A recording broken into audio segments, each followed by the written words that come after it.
Thank you for joining us at Community on Demand. Today's message is presented by Clint Dixon. Clint holds a bachelor's degree in psychology, a master's degree in biblical studies, and a master's degree in business administration. Clint is the administrative pastor here at Community. This message was recorded during a live Sunday morning service at Community. Let's join Clint as he begins his message.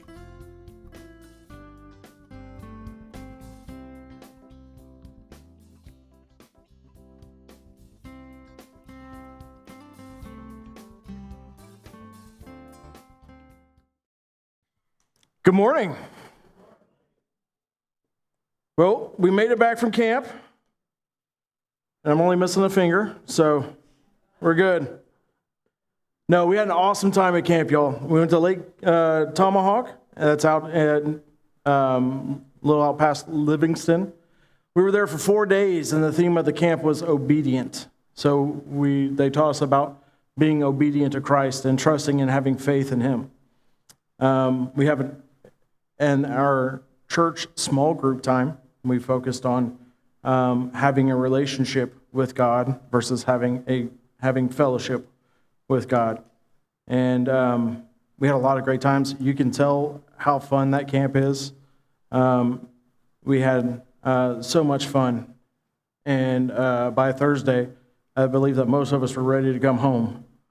And I just want to thank all the parents that let their kids go, because I got to spend some time with them, and they really opened up. I want to thank Paula and Katie Rivera and Tegan, and of course Candace, for being counselors and being with these kids. It was really a really special time. But I would like to take a few minutes. She's not here today, but I really want to take a few minutes to really brag on Candace. Candace was a superstar at camp this year. She's the reason that we were able to get there safely and efficiently, return safely and efficiently. She would plan out the stops going to Mississippi, and this is like, every time I tell somebody this, they're super impressed. With 14 people in 2 vans, we would stop. We'd be able to stop, eat, gas up, and everybody go to the bathroom and get back in the cars within 30 minutes. It's impressive, right? She would call ahead and have the food ready. The kids were eating. Me and Pastor Dan would be gassing up. And then by the time we were done gassing up, all we had to do was eat and get back in the vans. It was really awesome. She was walking side by side at both camps with all the girls and all the campers to make sure that they were going everywhere they needed to be. Whenever I was teaching, she was coaching me. She was giving me some tips to really kind of make sure that what I was saying was reaching the kids the way we wanted it to. There was had a little bit of an issue at Ichthus. I had the privilege to be able to preach. And about an hour before I was going to go preach, I got some news that was a little upsetting. And it really kind of got in my head a little bit. And on the way to go and preach, Candace was the one that pulled me aside. And she said, this is the devil. He's coming after you right now because you're about to preach a message that somebody needs to hear. And so, with her encouragement, I was able to get up and preach in front of that whole camp. And it was fantastic. And on top of all of that, we got back from our second camp on this past Thursday. And she had to go back to work on Friday, and she's working 6 13-hour shifts this week. So I just want to tell you all how awesome Candace is.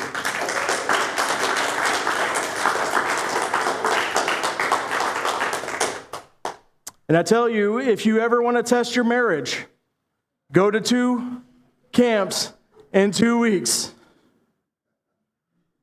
You'll find out where your weaknesses are. You'll also find out how the Lord is moving in your marriage.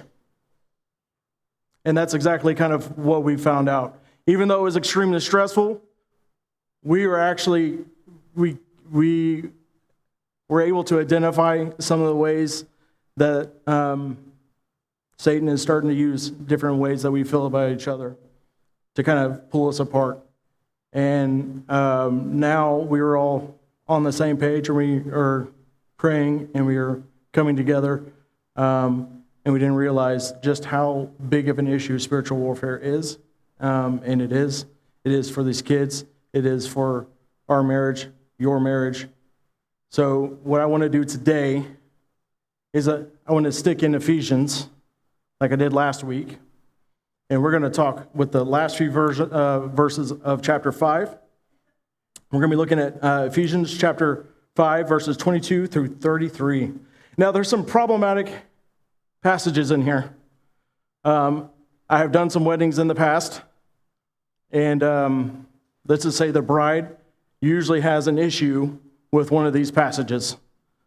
So I do promise one thing. This morning, I will be equally offensive to both sexes. All right? So, I'm going to be jumping around a little bit in this passage. I kind of grouped them together to make some points here. So Ephesians 5:23 says, "For the husband is the head of the wife, as also Christ is the head of the church, and he's the Savior of the body." So, right here, we are given the model for a marriage. Last week, I'm going to give you a little bit of a refresher. We talked about being the light in the world and how we are to reflect life's. We're supposed to reflect Jesus' light in this world. Here, I think we kind of start to see that our model is a marriage for how the church is to Jesus Christ. Our marriages are also a testimony of our relationship with Jesus Christ. That's why it's so important that we work in unity.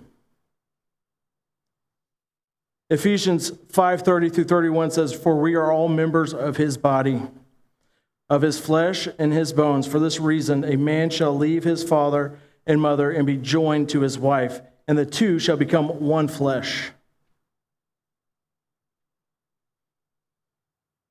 Could you imagine how difficult it is if your right leg wanted to go the opposite direction of your left leg? You would end up very tired at the end of the day and have gone nowhere. When a man and a wife get married, they share a life together. And sometimes it's hard combining two wants and desires and two plans for life to go into one direction. That is why we, as married people, must prioritize this relationship. When I've done some premarital counseling in the past, I say, do you want to retire one day? And they say yes. I go, are you working right now where there's a 401k? Yes. I go, do you contribute to that 401k? Yes. Why? Because when I retire, I want to be able to be financially independent and enjoy my retirement. Fantastic. And so your marriage is much like that 401k. That you only have a certain amount of energy into the day, and a lot of times that's going to be taken up by work, that's going to be taken up by other stresses. When you have kids, you're going to be pouring a lot of your energy into those kids. And you have to prioritize your relationship with your spouse. Much like that, you have to reserve a certain amount of energy every day for your spouse. And not because of the impact that you're going to get on it for that day. But that investment in your time is going to pay dividends. So that when you are ready to retire and the kids are moved out of the house, you have a spouse that you love and you've nurtured and you've grown together. And that's when all that energy investment is going to pay off. In verse 23, he also gives us the model for marriage as in the church. Therefore, we have to be able to, he gives us the authority structure in the church. And so we're going to go down to verses 22 through 24. And we're going to say, wives, submit to your own husbands as to the Lord, for the husband is the head of the wife, as also Christ is the head of the church. And he is the Savior of the body, and therefore, just as the church is subject to Christ, so let the wives be to their own husbands in everything. So when God created Eve, or when God created Adam, he said it was good. When God created Eve, he said it was very good. I take that to mean that women are better than men. Which is why there's power when they submit to the man being the head of the household. See, biblical submission is often misunderstood. Submission is not being inferior or weak or being silenced or being bullied into blind obedience. Instead, it's a voluntary attitude of respect towards God's design for the family. And just as Christ willingly submitted to the Father's will while remaining fully equal with him, biblical submission reflects trust in God's order. Submission is the first act of worship toward God and not merely towards a husband. When a wife honors God's designs, he demonstrates with faith in God's wisdom. So, guys, don't puff up your chest just yet. Pastor Clint said it. There's a trade-off here. And guys need to live a life worth submitting to.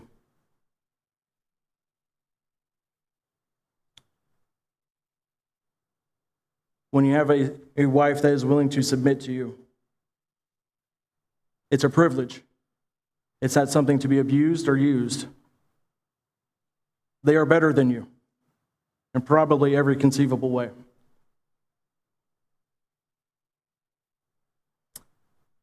So now we're going to talk about the model for a husband. In Ephesians 5:25, Paul writes, husbands, love your wives just as Christ also loved the church and gave himself up for her. See, when Paul wrote this, he wasn't just giving some nice sound of marriage advice. This was actually a cultural bomb at the time. In the Greco-Roman world, marriage was utilitarian. Most of the time you would get married because a man would get married because he wanted to produce legitimate heirs, or there was some kind of social or economic alliances that were going on through weddings. And emotional intimacy and romance were rarely part of the equation. It was common for men to seek pleasure outside the confines of marriage. You know, against that backdrop, Paul's words were radical. He told men to love their wives sacrificially, as Christ loved the church. That meant putting her needs first, protecting her, nourishing her, and cherishing her. This was not a love that used, but a love that gave. In a culture where women were often seen as property, Paul called husbands to see their wives as equal heirs of God's grace. In today's term, Ephesians 5 is still countercultural. Dating for life, the term dating for life, means living out that Christ-like, self-giving love Not just at the start, but every day of your marriage. It means you don't just stay married, you stay engaged, attentive, and sacrificial in your pursuit of your spouse. So what does that sacrifice look like in a marriage? A lot of times it could mean sacrificing your time. If you work an 80-hour week and you really enjoy going fishing on Saturday mornings, maybe that one morning you give that to your wife. Maybe you sacrifice some of your feelings. I personally don't like being told what to do. I sacrifice that every day.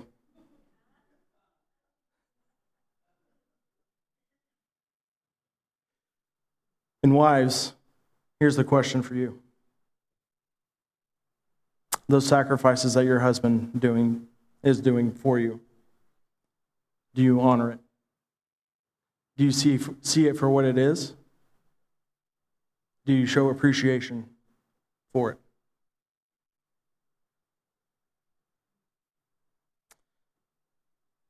If we go down to verses 26 to 27, we have another commandment here for the husbands. It says that he might sanctify and cleanse her with the washing of water by the word, that he might present her to himself a glorious church, not having a spot or wrinkle or any such thing, that she should be holy and without blemish.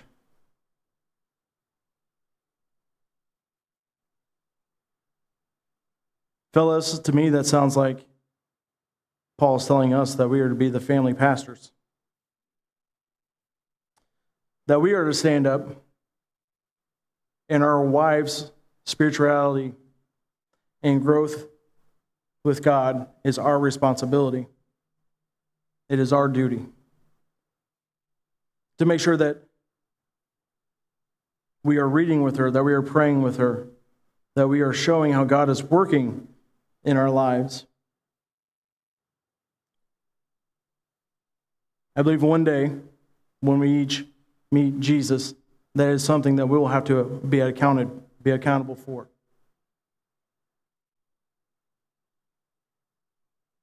The thing is, it's not as hard as you may think. You do not have to be a Bible scholar in order to do this. The first thing to do is to sacrifice and act Christ-like as much as humanly possible. Next is pray with your wife. Read the Bible with your wife and talk about it. You don't have to have all the answers. Sometimes finding out the answers together is awesome.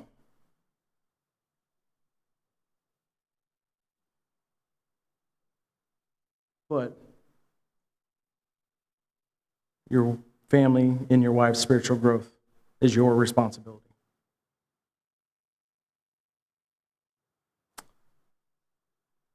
Finally, this passage tells us how to model our affection for one another. In Ephesians 5:33, it says, "Nevertheless, let each one of you in particular so love his own wife as himself, and let the wife see that she respects her husband." Isn't it weird that Paul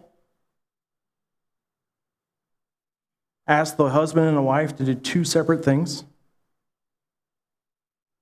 Why wouldn't the wife love the husband? And why wouldn't he command the husband to respect the wife?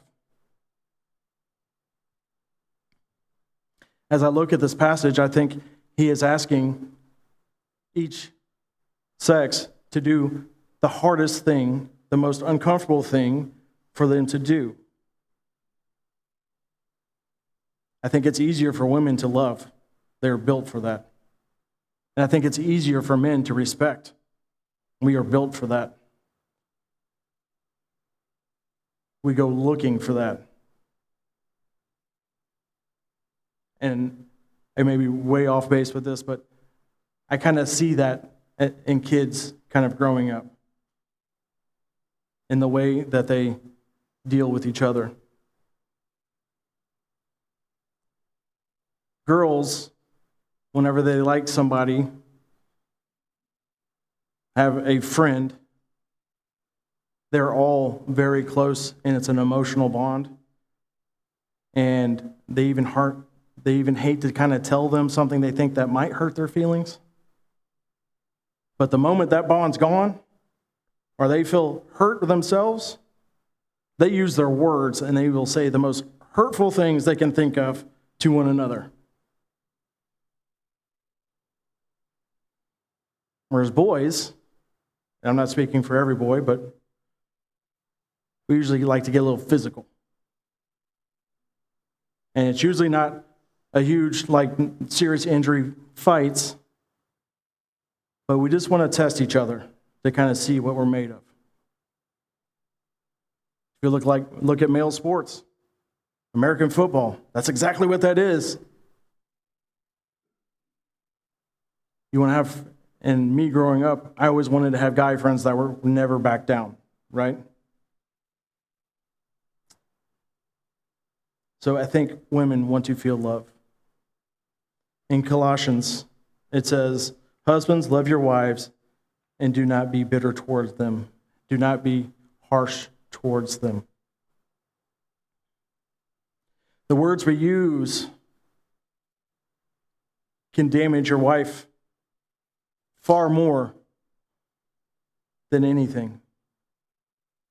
A lot of times, if you're having issues with your spouse, it's because you're doing something that's making her feel unloved. And sometimes you have to ask that question.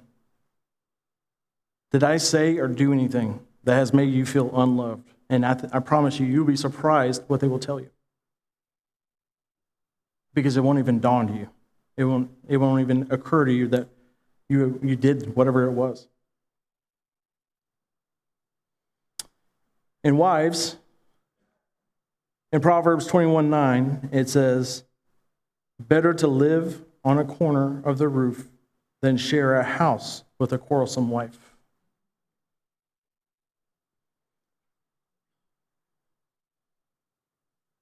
So I think the opposite of a quarrelsome wife would be a respectful wife. Let me tell you why respect is so important. The only person in a man's life that values him for who he is his mother. To the rest of the world, a man's value comes from what they can do for you. As we go out into a job and we create a job, our value to that job is how much we can produce. When we're courting a spouse, it's how much potential we have in the future, or do we already have a job? Can we produce income? Women are usually loved for who they are, being kind, gentle, beautiful. It's not something that you necessarily have to earn. Coming home to a respectful wife can be a man's whole world. Having peace at home and encouragement can have him go on to tackle huge things outside of the house, or even in the house. If you want to feel loved as a woman, show respect to your husband.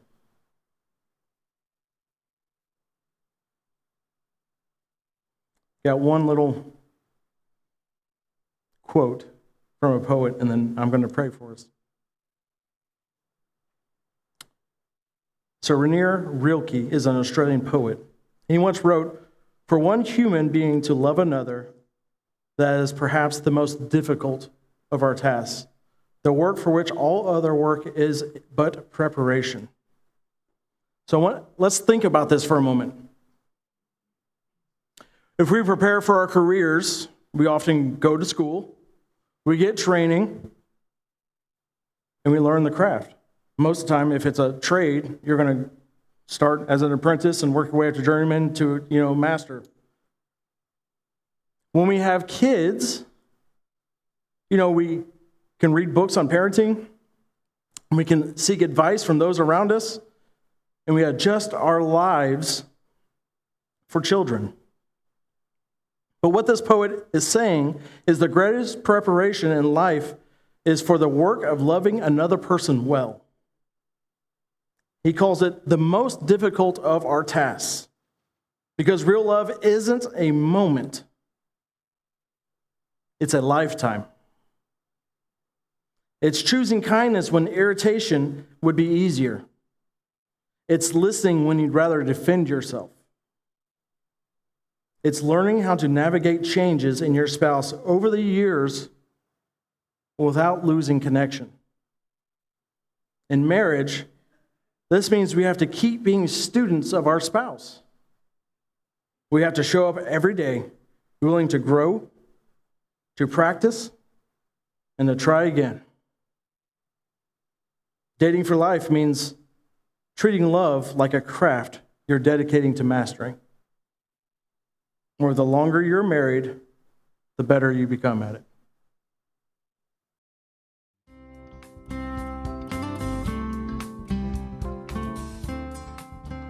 On behalf of Pastor Dan and the folks at Community, thank you for joining us today at Community on Demand. Feel free to share this link with others, and please know you are always welcome to be our guest during a live service any Sunday morning at our campus in the Woodlands, Texas. For more information, just click on the link, www.cbcwoodlands.org. I hope you will again join us at Community on Demand.